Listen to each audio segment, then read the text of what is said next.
Hello everyone, as you all know I am your educator Priyanka. और आज की इस वीडियो में जैसा कि आप स्क्रीन पे देख पा रहे हैं, हम डिस्कस करने वाले हैं वन बाय वन एंजाइम के बारे में, then restriction endonuclease, vehicle DNA, process of recombinant DNA technology, PCR, gel electrophoresis, recombinant bioreactors and then हम बात करेंगे downstream process and then short review लेंगे हम बिल्कुल ही application of biotechnology in agriculture and medicine. ठीक है, सो आज की वीडियो में ये सब कुछ बहुत ही इंटरेस्टिंग वे से हम स्टडी करेंगे। सो प्लीज़ आप मेरे साथ बने रहिए इस वीडियो में और प्लस फोकस से करेंगे आप मेरी वॉइस प्लस स्क्रीन पे, सो दैट आप अच्छे से जो है कॉन्सेप्ट को समझ पाएँ। इसके लिए हम स्टार्ट कर रहे हैं। बहुत ही शॉर्ट एंड क्विक रिवीजन दूंगी मैं, ताकि आपको ऐसा लगेगा कि कंप्लीट चैप्टर आपको समझ में आ गया है। जैसे कि हम स्टार्ट करते हैं एंजाइम से लेकर। इन एंजाइम के बारे में हम स्टडी कर रहे हैं, जो कि एग्जाम के पॉइंट ऑफ व्यू से बहुत ज़्यादा इंपॉर्टेंट रहने वाला है। ये है लाइटिक एंजाइम, मतलब ये डाइजेशन में हेल्प करते हैं। अगर आप बैक्टीरिया के सेल वॉल को डाइजेस्ट करना चाहते हैं, दैट मीन्स आपको लाइसो एंजाइम की रिक्वायरमेंट रहेगी। अगर आप डाइजेस्ट करना चाहते हैं सेल वॉल को, तो आपको कौन सा एंजाइम चाहिए? सेलुलेज। ये जो एज वर्ड जहाँ कहीं पे भी आप लगा हुआ देखें, दैट मीन्स वो क्या है? एंजाइम है। ठीक है, जो पर्टिकुलर किसी चीज़ को ब्रेक डाउन करने के लिए, डाइजेस्ट करने के लिए रिस्पॉन्सिबल है। क्लियर है यहाँ तक? कोई डाउट, कोई परेशानी नहीं होनी चाहिए। डाइजेस्ट अगर आप करना चाहते हैं प्लांट सेल वॉल, तो एक अनदर एंजाइम है, दैट इज द पैक्टिनेज। अगर आप फंगल के सेल वॉल को डाइजेस्ट करना चाहते हैं, देन आप यूज करेंगे एंजाइम काइटिनेज, क्योंकि फंगल की जो सेल वॉल है वो काइटिनेज की बनी होती है। एक इंटरेस्टिंग बात मैं यहाँ पे बता देती हूँ। आपने देखा है, हम कभी भी घास फूस जो है, वो जो भी ग्रीन ग्रास जो है, वो हम डाइजेस्ट नहीं कर पाते। ऐसा क्यों नहीं कर पाते? क्योंकि हमारे पास क्या है, ये सेलुलेज एंजाइम जो है वो हमारे पास प्रेजेंट नहीं है। इसलिए एनिमल्स जो है वो ये जो लकड़ी है, घास फूस है, उन चीज़ों को डाइजेस्ट कर पाते हैं, बट हम नहीं कर पाते। ठीक है, क्लियर है? अब हम बात करते हैं एंजाइम जो हेल्प करते हैं क्लीव करने के लिए हमारे डिजायर्ड जीन ऑफ इंटरेस्ट को। मतलब सपोज आपने किसी प्लांट में कोई जीन देखा, आपको लगता है ये जीन अगर किसी अनदर प्लांट में डाला जाए तो हो सकता है वो हार्ब के रेजिस्टेंस बन जाए या उसकी यील्ड इंक्रीज हो जाए। तो इसके लिए आप कुछ एंजाइम्स का यूज़ करते हैं फॉर कटिंग पर्पस। ठीक है, सो उन एंजाइम्स को हम बोलते हैं क्लीविंग एंजाइम, जो आपकी किसी भी चीज़ को ब्रेक करने में हेल्प करते हैं। ठीक है, ब्रेकिंग ऑफ डीएनए मॉलिक्यूल। जो दो टाइप्स के एंजाइम यूज कर किए जाते हैं, जैसे कि आप स्क्रीन पे देख पा रहे हैं। First one is the exonuclease. Exo मतलब जो एंड से किसी चीज को रिमूव करवाएंगे, एंड से जो न्यूक्लियोटाइड को कट करेंगे डीएनए से, उसे बोलते हैं एक्सोन्यूक्लियस। और जो एंडोन्यूक्लियस एंजाइम होते हैं, वो डीएनए में कुछ स्पेसिफिक पोजीशन पे ही कट लगाते हैं, उनको बोलते हैं हम रिस्ट्रिक्शन एंडोन्यूक्लियस एंजाइम। क्लियर है यहाँ तक? ऑलराइट। अब हम बात करते हैं रिस्ट्रिक्शन एंडोन्यूक्लियस जो है वो क्या क्या फंक्शन करता है।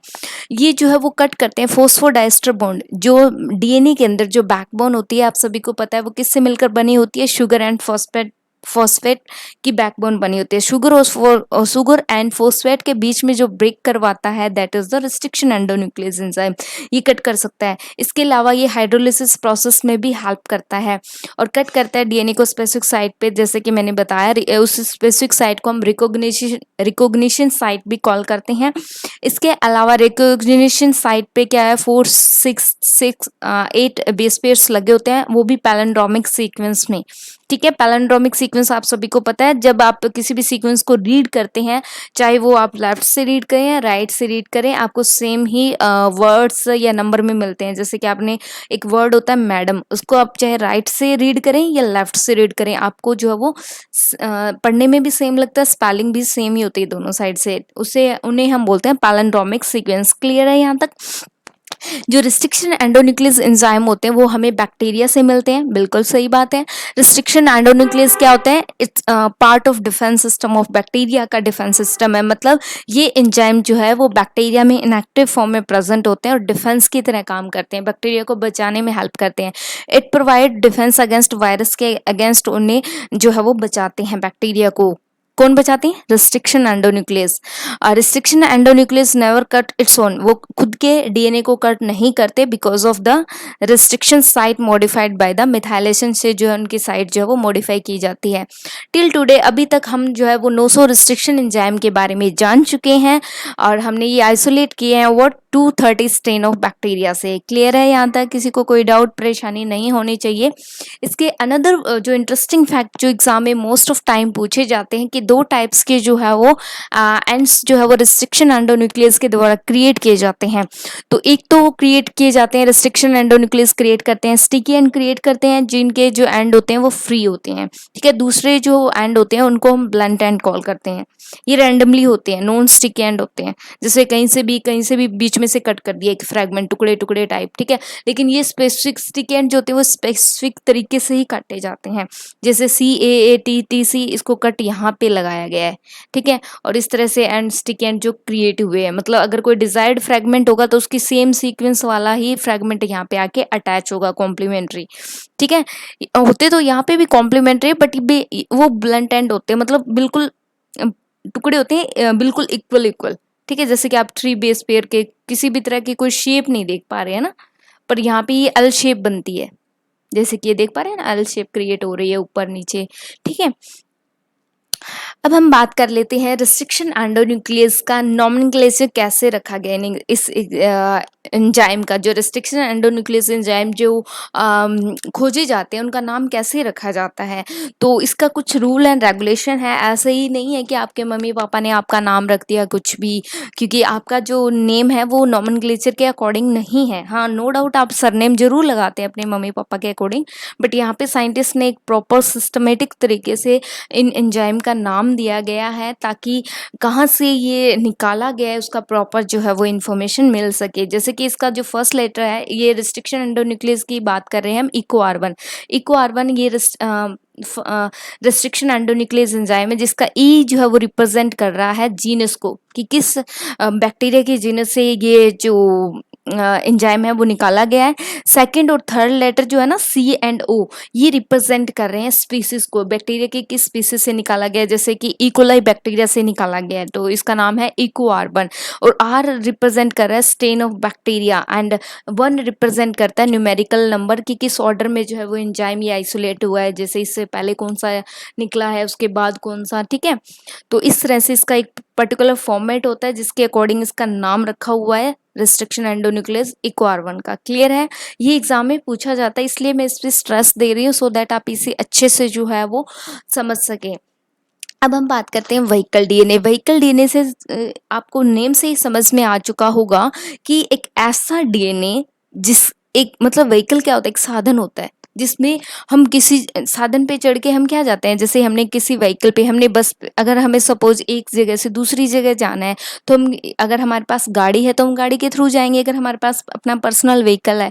और अगर नहीं है तो हम क्या लेते हैं, ट्रांसपोर्ट लेते हैं ना, बस लेते हैं, बस के अंदर बैठ के हम अपने लोकेशन पे पहुंच जाते हैं। सेम इसी तरह अगर हमारे जीन ऑफ इंटरेस्ट को अगर हमने किसी अनदर स्पीसीज में डालना है, हमने किसी एक स्पीसीज से अपना जीन ऑफ इंटरेस्ट लिया, उसको व्हीकल डीएनए के अंदर बैठा कर दूसरे होस्ट में या दूसरे ऑर्गेनिज्म में डाल दिया फॉर हमारे, क्योंकि हमने उस होस्ट से अपना प्रोडक्ट लेना है। हमने क्या किया, व्हीकल डीएनए में अपना जीन ऑफ इंटरेस्ट डालकर बैक्टीरिया में डाला और बैक्टीरिया ने फर्दर उसकी जो है वो मल्टीपल कॉपी बना दी। तो उस व्हीकल डीएनए को चूज करने से पहले आपको कुछ एक फीचर्स के बारे में जानना चाहिए कि सिलेक्ट करने से पहले व्हीकल डीएनए को आपने क्या देखने है उसमें, कि उसमें आपने चेक करना है कि ओरिजिन ऑफ रेप्लिकेशन मतलब ओरिसाइट है या नहीं। ठीक है, क्योंकि ओरिसाइट का क्या काम होता है, इंक्रीज करती है नंबर ऑफ डिजायर्ड जीन को सेल के अंदर बढ़ाने का काम करती है। सिलेक्टेबल मार्कर क्या करते हैं, ये हेल्प करते हैं हमें बताने में कि सेल में जो है जो आपने जीन ऑफ इंटरेस्ट डाला था वो आया भी है या नहीं। सिलेक्शन में हेल्प करते हैं ट्रांसफॉर्मेंट का विद द रिकॉम्बिनेंट सेल। ठीक है, क्लोनिंग साइट ये हेल्प करती है, एक ऐसी साइट होती है वेक्टर के अंदर जहाँ पे हम हमारा जीन ऑफ इंटरेस्ट जो है वो ऐड करते हैं। तो ये तीनों ही फीचर्स को ध्यान में रखकर आपने व्हीकल डीएनए को चूज करना है। क्लियर है यहाँ तक? ऑलराइट। सो अब ये व्हीकल डीएनए जो मोस्टली एग्जाम्पल के तौर पे और एनसीईआरटी में भी गिवन है आपका, दैट इज द PBR322। इसमें आप देख पा रहे हैं दो सिलेक्ट क्लोनिंग साइट्स हैं, दो सिलेक्टेबल मार्कर्स हैं, एम्पिसिलिन रेजिस्टेंस जीन लगे होते हैं यहाँ पे, दो एंटीबायोटिक्स हैं, एम्पिसिलिन एंड टेट्रासाइक्लिन, ठीक है, and this is the origin of application in third. ये साइट, इसका ये डायग्राम आपके एग्जाम के पॉइंट ऑफ व्यू से भी इंपॉर्टेंट है, इसलिए मैंने यहाँ पे ऐड किया है। और ये मोस्टली वेक्टर यूज किया जाता है, ठीक है, किसको ट्रांसफर करने के लिए, आपके जीन ऑफ इंटरेस्ट को। आप ऐसा मान लीजिए एक बेस है जिसमें आप अपने जीन को डालेंगे और कहीं किसी ऑर्गेनिज्म में इंसर्ट कर देंगे, ठीक है। TI plasmid, tumour inducing plasmid का यूज किया जाता है जीन को ट्रांसफर करने के लिए। डाइकोट प्लांट में अगर आपको ट्रांसफर करना है तो आप टीआई प्लाज्मिड का यूज करेंगे। अगर एनिमल में किसी भी जीन को ट्रांसफर करना है तो आप किस वेक्टर डीएनए का यूज करेंगे, रेट्रोवायरस। क्लियर है? All right. अब हम बात करते हैं processes of recombinant DNA technology. जैसा कि मैंने अभी आपको बताया, इसमें मैं शॉर्ट आपको ओवरव्यू दे रही हूँ ताकि एक बेसिक नॉलेज आपके माइंड में क्रिएट हो जाए, ठीक है। सबसे पहले हम क्या करते हैं, किसी भी आइसोलेट करते हैं डीएनए को, ठीक है, किसी भी ऑर्गेनिज्म से जहाँ पे लगता है हमें हमारा जीन ऑफ इंटरेस्ट जो है हम उस ऑर्गेनिज्म से निकालते हैं, और फिर विद द हेल्प ऑफ कुछ एंजाइम के हम क्या है, जो फालतू की चीज़ें हैं ना वो सब कुछ ख़त्म कर देते हैं, और हम चाहते हैं कि सिर्फ हमारा जीन ऑफ इंटरेस्ट यानी कि हमारा डीएनए ही हमें मिले। तो इसमें हम यूज़ करते हैं कुछ एंजाइम को, जैसा कि मैंने आपको फर्स्ट स्लाइड में ही बताया था। लाइसो एंजाइम जो है वो सेलुलोज को डाइजेस्ट करने में हेल्प करता है। सेलुलोज जो है वो, सेलुलोज का डाइजेस्ट कौन सा एंजाइम करता है, सेलुलेज एंजाइम। पैक्टिनेज, अगर हम उस ऑर्गेनिज्म की सेल वॉल को डाइजेस्ट करना चाहते हैं तो पैक्टिनेज एंजाइम का यूज करते हैं। अगर हम फंगल की सेल वॉल को डाइजेस्ट करना चाहते हैं, खत्म करना चाहते हैं, तो काइटिनेज एंजाइम का यूज करते हैं। इन सभी के बारे में मैंने आपको फर्स्ट स्लाइड में बता दिया, इसलिए दोबारा से बता के टाइम वेस्ट नहीं करना चाहिए। इसके बाद हम हमारे डीएनए को स्टोर करके रखते हैं चिल्ड इथेनॉल में, और इस चिल्ड इथेनॉल से हम वॉश भी करते हैं, ठीक है, ताकि कोई भी अनवांटेड जो कंटामिनेशन हमारे डीएनए के साथ आ गया तो वो खत्म हो जाए, ठीक है। और बाद में हम इसे स्टोर करके रखते हैं उसमें, ठीक है, ताकि ख़राब ना हो हमारा डीएनए। इसके अलावा हम फ्रैगमेंट ऑफ डीएनए को चेक करने के लिए कि हमारे डीएनए की जो है वो लेंथ कितनी है, कितनी बेस पेयर का डीएनए के फ्रैगमेंट हमें मिल रहे हैं, उसके लिए हम जो है वो जेल इलेक्ट्रोफोरेसिस टेक्निक को परफॉर्म करते हैं। ये एक ऐसी टेक्निक है जो according to the size and molecular weight के हिसाब से जो है हमारे डीएनए के फ्रैगमेंट को सेपरेट करती है अंडर द इलेक्ट्रिक फील्ड, ठीक है। यहाँ पे इलेक्ट्रिक फील्ड जनरेट करते हैं क्योंकि ये प्रॉपर जो है वो ये जो एक यूनिट होती है इलेक्ट्रोफोरेसिस, मतलब ये बिजली से चलने वाली मशीन है, इसलिए इसका नाम है इलेक्ट्रोफोरेसिस यूनिट। मतलब इलेक्ट्रिक करंट जो है वो अप्लाइड किया जाता है। यहाँ पे जो है एक साइड में ब्लैक एंड रेड कलर की दो वायर लगी होती है जो किसको रिप्रेजेंट कर रही है, कैथोड एंड एनोड को। अब आपको पता है ये वेल्स है, वेल्स की साइड हमेशा आपका कैथोड मिलेगा, ठीक है, और ये जो दूसरी साइड है जो वेल्स से दूसरी साइड में है वो है आपका एनोड। अब डीएनए आपको पता है वो नेगेटिवली चार्ज्ड है, तो वो इन वेल्स में जैसे ही आप पोर करेंगे, फर्स्ट वेल के अंदर आपने अपना नोन कंसंट्रेशन का डीएनए डालना है जिसकी कंसंट्रेशन आपको पता है, लेकिन जो बाकी के बचे वेल्स हैं उसमें आप डालेंगे जिस डीएनए के फ्रेगमेंट आप चेक करना चाहते हैं। अब ये जो जिसमें फोर्थ वेल में जिसमें आपने डाला है ना, जिसको हम स्टैंडर्ड डीएनए बोलते हैं, या जिसकी कंसंट्रेशन हमें नोन होती है, वो भी इसके साथ साथ रन करता है अंडर द इलेक्ट्रिक फील्ड। आप एक वोल्टेज सेट करते हैं, आई थिंक 1 या 1.5 घंटे तक इस जेल को चलाते हैं, ठीक है। प्रॉपर टाइमिंग वैरी करता है कि आपकी स्पीसीज का जो है वो डीएनए आइसोलेट कर रहे हैं जेल इलेक्ट्रोफोरेसिस में। एंड देन क्या होता है, जैसे ही आप सैम्पलिंग लोड करते हैं और वोल्टेज को रन करते हैं 85 या 90 डिग्री 90 वोल्टेज पे, तब आपके जो कुछ टाइम के बाद में आप देखेंगे कि आपकी मूवमेंट इन जो ये जो वेल से जो है वो डीएनए बाहर मतलब जेल के अंदर मूवमेंट शो करता है, रन करता है।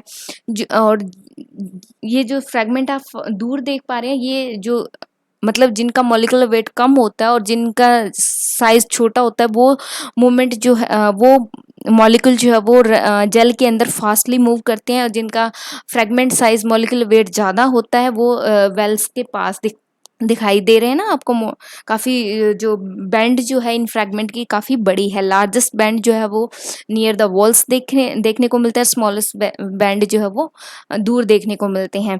और इसमें जो रन करने से पहले ही आपको जो है वो चेक करने के लिए डीएनए के फ्रैगमेंट को आप ईटीबीआर, इथिडियम ब्रोमाइड, ये बहुत ही डेंजरस डाई होती है, चेक करने के लिए डीएनए के फ्रैगमेंट को हम यूज़ करते हैं, but it is very dangerous and carcinogenic, cancer भी हो सकता है इस डाई से। सो केयरफुली आप इसको जो है वो लोड करेंगे इस डाई को।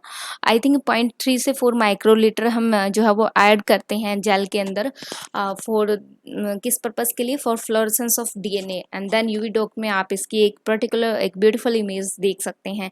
इसके ऊपर मैंने अलग से भी वीडियो बना रखी है, अगर आप डिटेल में जाना चाहते हैं तो मेरी वीडियो को देख सकते हैं जेल इलेक्ट्रोफोरेसिस को।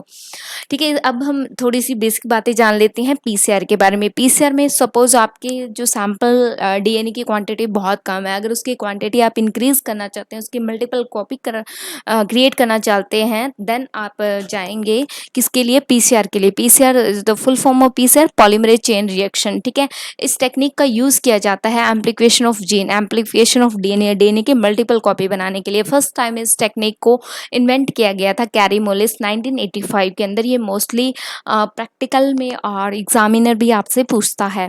ठीक है, सो आपको पता होने चाहिए जो मेन एंजाइम्स जो इसमें डाला जाता है, that is the Taq DNA polymerase enzyme, जो आइसोलेट किया था हमने किस स्पीसीज से, थर्मस एक्विटस बैक्टीरिया से निकाला गया। इसके 3 इंपॉर्टेंट स्टेप है जो आपको पता होने चाहिए।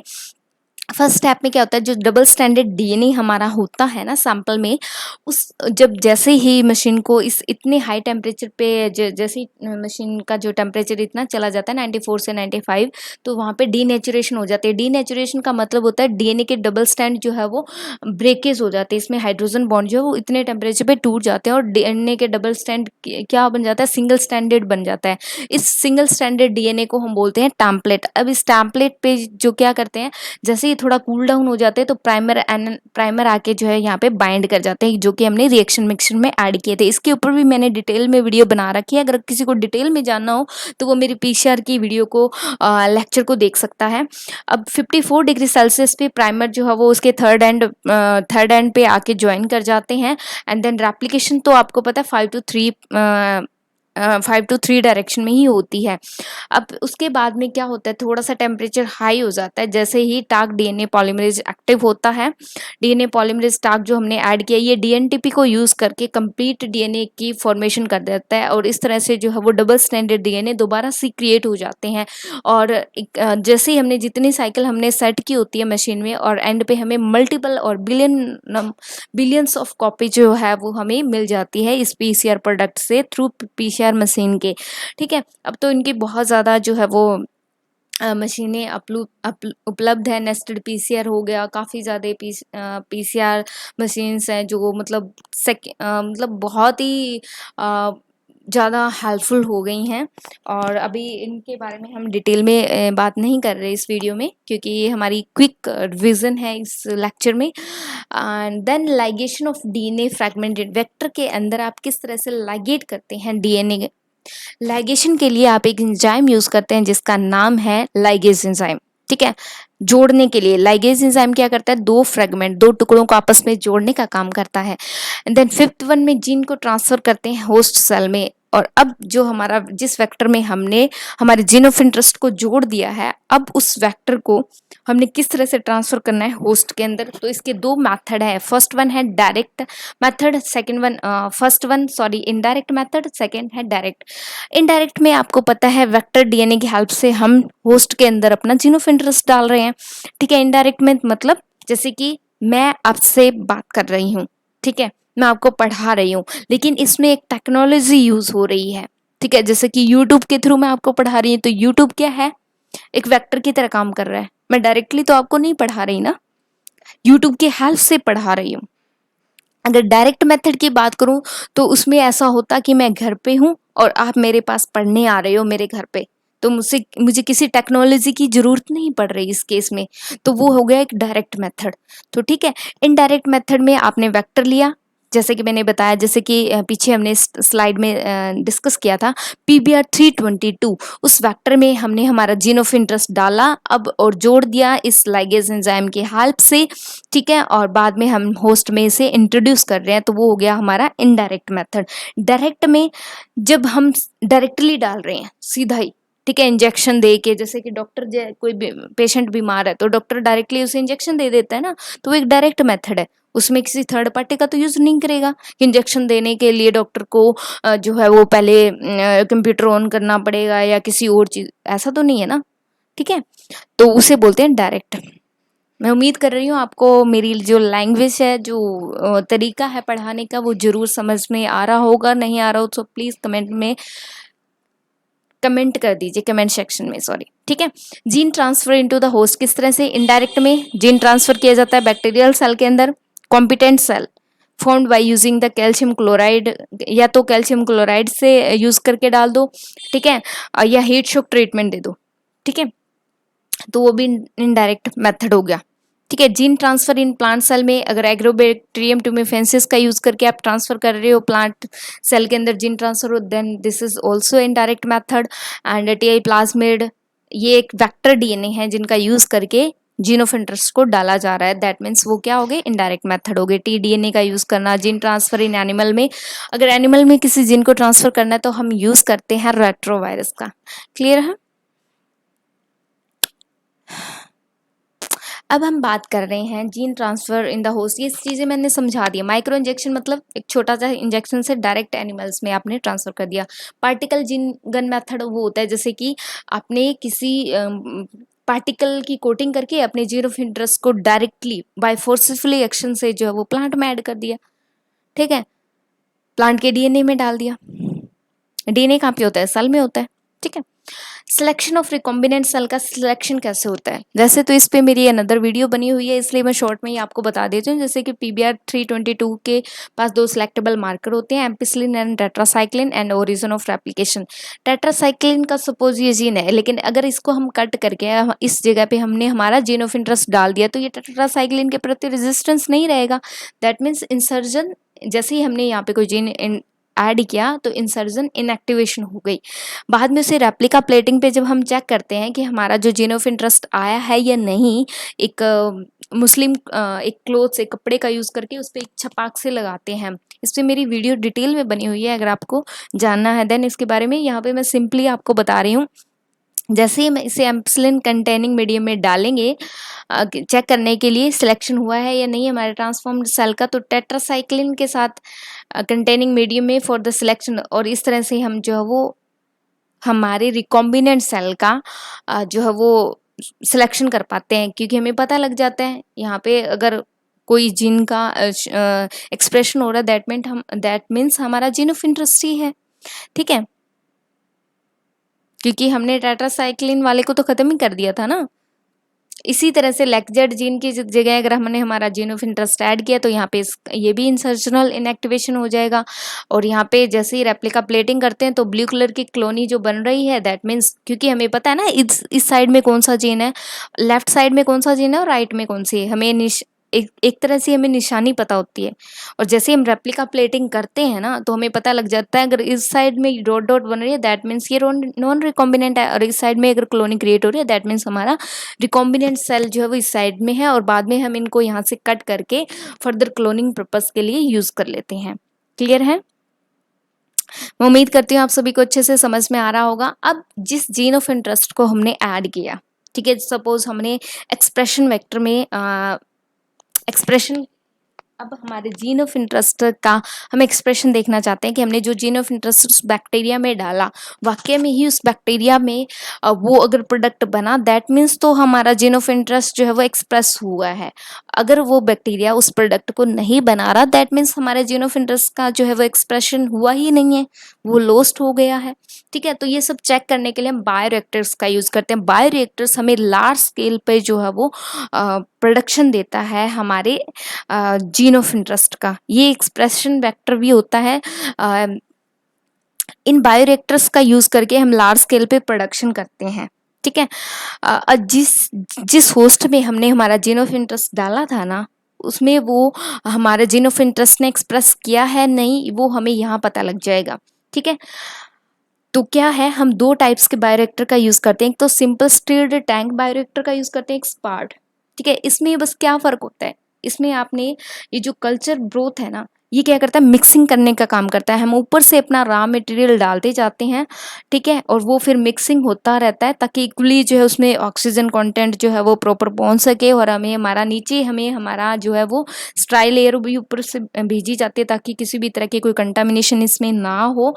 और हमें हमारा नीचे से ये जो आप देख पा रहे हैं ना, यहाँ से नीचे से जो ऊपर से फ्रेश मटेरियल डाला जाता है, नीचे से हमें हमारा जो है वो रॉ मटेरियल से हमें हमारा जो है वो प्रॉपर प्रोडक्ट जो है वो उस बैक्टीरिया से मिल जाता है, अगर हमारे जीन ऑफ इंटरेस्ट ने एक्सप्रेस्ड किया है प्रॉपरली। देन स्पार्ड में इतना ही फर्क है कि यहाँ पे जो इंटरमिक्सिंग है वो इन बबल्स के द्वारा होती है। बबल्स ड्रामेटिकली इंक्रीज कर देते हैं सरफेस ट्रांसफर एरिया को। ये बबल्स जो है वो एक तरह से मिक्सिंग का काम करते हैं। ये जो फ्लैट आप देख पा रहे हो ना, यहाँ पे तो ये कवर्ड सी शेप है, और ये जो फ्रोथ है ये मिक्सिंग का काम करते हैं प्रॉपर रॉ मटेरियल को। और ये गैस एंटानमेंट और इनकी वजह से क्या हो पा रहा है, ये जो सरफेस एरिया इंक्रीज करते हैं ना बबल्स, जो मिक्सिंग प्रॉपर हो जाती है, और सेम वही ऊपर से आप अपना फ्रेश मटेरियल डालो, नीचे से हमें जो है हमारा प्रोडक्ट जो है वो क्रिएट हो जाता है। मतलब इस तरह से बायोरिएक्टर्स हमें लार्ज स्केल पे प्रोडक्शन देते हैं हमारे एक्सप्रेसिव जीन प्रोडक्ट का। ठीक है, अब डाउन स्ट्रीमिंग प्रोसेस में जो प्रोडक्ट आपने बायोरिएक्टर से निकाला है, अब उसको साफ सुथरा भी करना पड़ेगा, क्योंकि इस जो प्रोडक्ट आपने निकाला उसके साथ वेस्ट मटेरियल भी होगा, कुछ अनवांटेड चीज़ें भी होंगी, लेकिन आपको तो सिर्फ वही चाहिए जो आपको रिक्वायरमेंट है ना। उसके लिए हम डाउन स्ट्रीमिंग प्रोसेस से हम सबसे पहले सेपरेट करते हैं जो भी गंदगी वेस्ट मटेरियल होता है, देन प्योरीफाई करते हैं।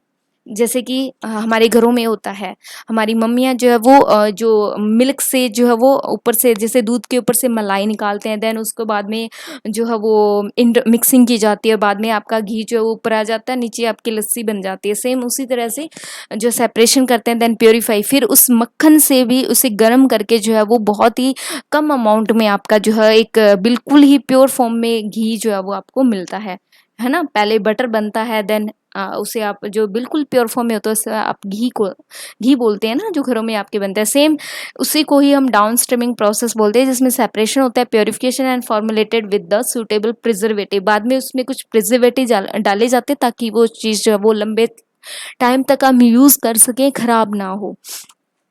ठीक है, this is called the down streaming process. One second.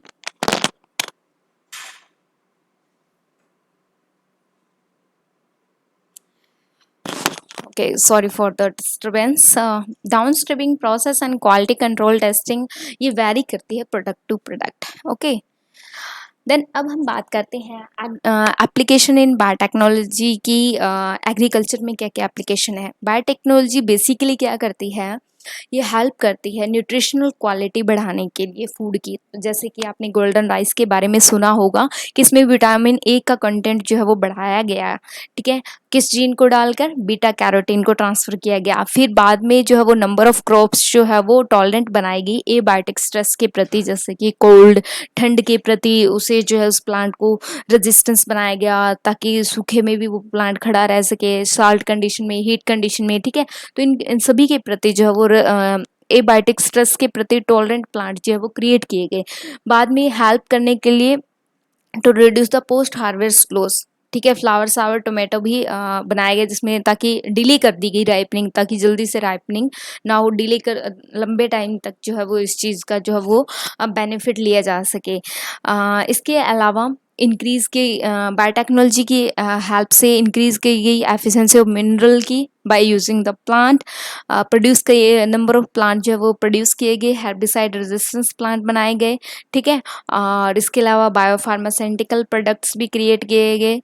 बहुत से यूजेस बायोटेक्नोलॉजी ने बहुत सी चीज़ों में हमारी हेल्प की है। एग्रीकल्चर में तो बहुत ही ज़्यादा बायोटेक्नोलॉजी ने ड्रामेस्टिक हेल्प की है। पेस्ट रेजिस्टेंस क्रॉप बनाने में बायोटेक्नोलॉजी का बहुत बड़ा हाथ है। जैसे कि बेटी कॉटन आया था तो फार्मर में बहुत ज़्यादा खुशी की लहर दौड़ पड़ी थी, क्योंकि इससे प्रोडक्शन बहुत ज़्यादा हुए थे और कीड़े मकोड़े बहुत ही कम लगे थे। क्यों लगे थे?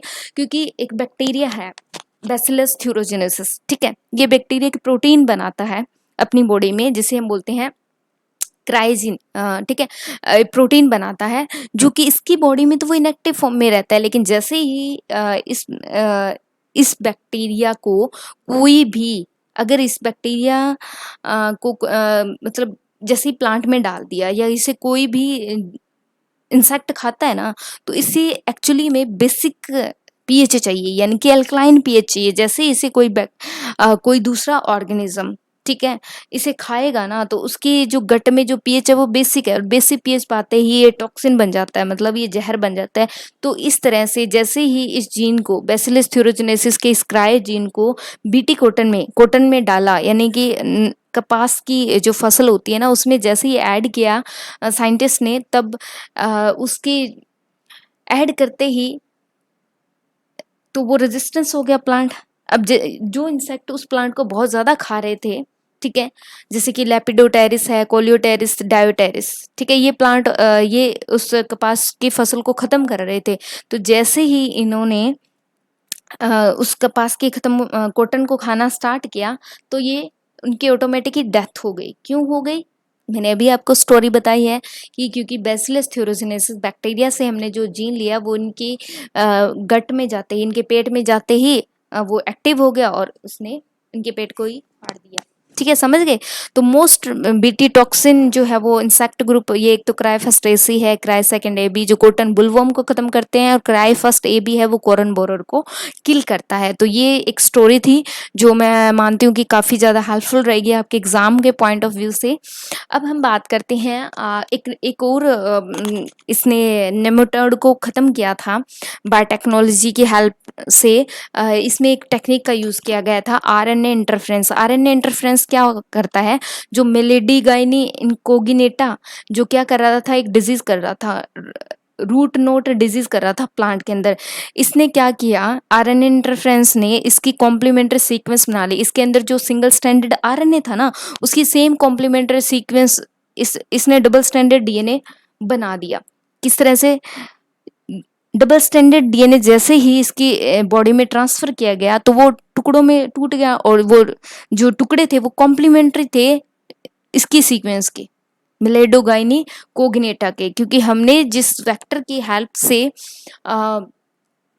डाला था, हमने जो है, क्योंकि वेक्टर की सीक्वेंस हमें पता थी, और इसकी सीक्वेंस जो है वो पता कर ली होगी साइंटिस्ट ने, और बाद में जैसे ही चीज़, जब डीएनए डबल स्टैंडर्ड हो जाता है तो वो साइलेंसिंग हो जाता है, मतलब वो अपना एक्सप्रेशन शो नहीं कर पाता, और ऑटोमेटिकली इस कीड़े का भी नाश हो गया। ठीक है, तो silence at the specific messenger RNA of the nematode formed A double standard RNA, ठीक है, that initiate the RNA interference. ये डबल स्टैंडर्ड आरएनए किसने क्रिएट किया? इस आरएनए इंटरफ्रेंस की टेक्निक ने। क्लियर है? इसके अलावा जो बहुत ही ज़्यादा यूजफुल टेक्निक जो मेडिसिन में यूज़ की गई थी, वो है इंसुलिन क्रिएट करने के लिए। जेनेटिकली इंजीनियर्ड इंसुलिन जो है वो क्रिएट की गई बायोटेक्नोलॉजी की हेल्प से। सबसे पहले तो जो है वो इन पिग्स का यूज़ किया जाता था, माइस का और काऊ का भी यूज़ किया जाता था, लेकिन मतलब इनका जीन लिया गया, और इनके जीन से हम सबसे पहले तो बनाने की कोशिश की गई, लेकिन वो कोशिश नाकाम रही, क्योंकि कुछ एक जो पेशेंट थे, है ना, जो ह्यूमन बींग है, वो एलर्जिक रिएक्शन हो गई उनके अंदर। लेकिन बाद में एक इली लिली कंपनी है, अमेरिकन कंपनी है, उसने क्या किया, जेनेटिकली इंजीनियर्ड का यूज़ करके इसने क्या किया, क्योंकि पेप्टाइड की सबसे पहले तो इंसुलिन की स्ट्रक्चर पता की थी ना। इंसुलिन की स्ट्रक्चर जो है वो 3 टाइप की होती है, ए बी एंड सी, 3 जो है इसके मेन पार्ट थे। ये ब्लू वाला है वो ए है, जो ग्रे कलर है वो सी है, and this green colour this is the B. लेकिन इसमें जो फंक्शनल पार्ट था वो ए और बी ही था। तो इन तीनों को with the help of enzyme cut कर लिया गया। इसमें डाइसल्फाइड बॉन्ड आप देख पा रहे होंगे, ठीक है, क्योंकि पेप्टाइड में आपको पता है प्रोटीन में सल्फाइड बॉन्ड होते हैं, ठीक है, ऑलराइट।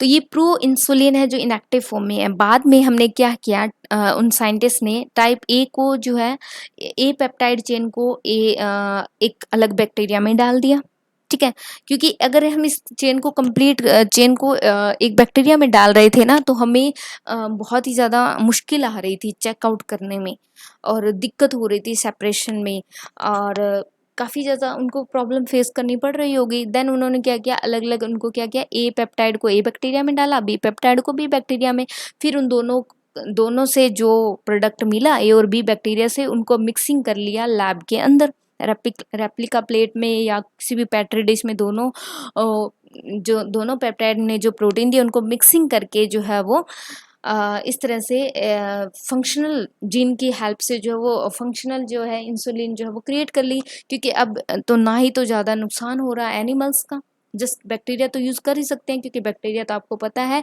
जो इकोलाई के बैक्टीरिया वो तो बहुत ही फ्रेंडली बैक्टीरिया है, उसका लाइफ स्पैन बहुत शॉर्ट होता है, इजीली डिवाइड कर जाता है, इसलिए मोस्टली इसका यूज़ किया जाता है। रिकॉम्बिनेंट डीएनए टेक्निक से एक ह्यूमुलिन प्रोटीन क्रिएट किया गया था, उसके बाद में with the help of formed with the help of E coli से ये बनाया गया था, और बाद में इली लिली कंपनी ने जो है वो इंसुलिन जो है बनाने की इस टेक्निक को बता दिया, तो और ही ज़्यादा जो है वो फ़ायदा हो गया। अब डायबिटिक पेशेंट को अगर उनकी बॉडी इंसुलिन नहीं बना पाती, तो डायरेक्टली आपको पता है मार्केट में और हॉस्पिटल में बहुत ही आसानी से इंसुलिन के इंजेक्शन अवेलेबल है, तो वो लगवा सकते हैं आसानी से, कोई भी उनको दिक्कत फेस नहीं करनी पड़ती। इसके अलावा जीन थेरेपी में भी इसका बहुत ही ज़्यादा यूज़ है बायोटेक्नोलॉजी का। जैसा कि जीन थेरेपी में क्या होता है, डिफेक्टिव जीन को करेक्ट किया जाता है, मतलब जो खराब हो चुका है जीन उसको सही किया जाता है, जीन थेरेपी उसे हम कॉल करते हैं। फर्स्ट टाइम इसका क्लिनिकल जीन थेरेपी का जो ट्रायल है वो 4 साल की एक बच्ची में किया गया था 1990 में, 1990 के अंदर, क्योंकि उसमें एक जीन जो है वो डिफेक्टिव था, जो कि बहुत ही ज़्यादा खतरे की बात है, क्योंकि अगर किसी छोटे बच्चे की इम्यूनिटी वीक होगी तो वो क्या ही जी पाएगा जीवन में, ठीक है। तो एडिनोसिन डी एमिनेज एडीए की डेफिशिएंसी हो गई थी उस बच्ची में, क्योंकि आपको पता है आपकी जो बोन मेरो है वही तो टी लिम्फोसाइट आरबीसी ये सब कुछ बनाती है ना। तो अगर इनमें ही प्रॉब्लम आगे टी लिम्फोसाइट ही नहीं बनेगी, तो बॉडी जो है वो किसी भी बैक्टीरिया वायरल से कैसे लड़ेगी, है ना। तो उसकी इम्यूनिटी तो वीक होगी, तो वो बच्ची कैसे सर्वाइव कर जाती है। तो अगर इसका अर्ली एम्ब्रियोनिक स्टेज में पता लग जाए तो हो सकता है पूरी लाइफ टाइम क्रिएट हो सकता मतलब प्रॉब्लम सॉल्व हो सकती है। अदरवाइज इसके अलावा उसके बाद में जैसे बोन मैरो ट्रांसप्लांटेशन आपने सुना होगा, कुछ एक सीरियल है, ऐसे सीरियल भी बने थे आपने देखा होगा, कितने हजारों में मेरी बहना, है ना। उसमें भी एक ये केस स्टडी किया गया था जिसमें बोन मेरो ट्रांसप्लांटेशन की गई थी, ठीक है। और इसके अलावा जीन को भी ट्रांसप्लांट किया जाता है अगर डिफेक्टिव होता है, और किस वेक्टर का यूज़ किया जाता है मैंने अभी बताया। एनिमल्स, ह्यूमन बीइंग में अगर कोई भी डिफेक्टिव जीन को करेक्ट करना है तो आपको पता है रेट्रोवायरस का यूज़ करेंगे वेक्टर को, ताकि इसमें डाल के फिर हमारी बॉडी में इंसर्ट किया जाएगा, तो आसानी से वो अपना जो जीन ऑफ इंटरेस्ट जो हमने इस जीन को ठीक करने के लिए डाला था वो अपना इफेक्ट शो कर पाए। किन टेक्निक की वजह से हम जो है इनको चेक कर पाते हैं हेल्प से, जैसे पीसीआर हेल्प करता है हमें डिटेक्ट करने में, क्योंकि पीसीआर आपको पता है मल्टीपल कॉपी क्रिएट कर देता है। अगर डिफेक्टिव जीन होगा तो उसकी मल्टीपल कॉपी हमें मिल जाएगी थ्रू पीसीआर टेक्निक, ठीक है। और इसके अलावा एलाइजा भी हेल्प करता है चेक करने में, और single standard DNA radioactive probe भी हेल्प करते हैं to diagnose the dangerous disease, ठीक है। इसके अलावा ट्रांसजेनिक एनिमल्स भी बायोटेक्नोलॉजी की हेल्प से क्रिएट किए जाते हैं, जैसा कि आपने ट्रांसजेनिक शिप के बारे में सुना होगा। First transgenic cow, रूजी, alpha, लैक्टा albumin, मतलब या तो हम एनिमल्स में अगर ट्रांसजेनिक हमें उन्हें क्यों बनाना चाहते हैं, एक तो उनका इल्ड को इंक्रीज करने के लिए, सपोज किसी मिल्क का प्रोडक्शन अगर हम इंक्रीज करना चाहते हैं तो हम हाइब्रिड एनिमल्स क्रिएट करते हैं। तो इसमें भी बायोटेक्नोलॉजी का ही मेन रोल है, मतलब किसी हाई क्वालिटी वाले बुल से हम जो है वो लोअर क्वालिटी वाली बफेलोज का जो है वो इंटरब्रीडिंग करते हैं इन दोनों के बीच में, मतलब सेम स्पीसीज में हम इंटरब्रीडिंग, ये सब कुछ आगे हम जो है वो नेक्स्ट चैप्टर में पढ़ेंगे डिटेल में। बस इतना आप समझ लीजिए, जो वैक्सीन सेफ्टी है, केमिकल सेफ्टी टेस्टिंग, ये सब कुछ जो है किया जाता है after forming a transgenic animals, ठीक है। सो ये कुछ था आज की वीडियो में। मैं उम्मीद करती हूँ आज का लेक्चर आपके लिए बहुत ही ज़्यादा बेनिफिशियल रहा होगा। अगर आपको लेक्चर अच्छा लगे सो प्लीज़ मुझे फीडबैक ज़रूर दीजिए। Thank you.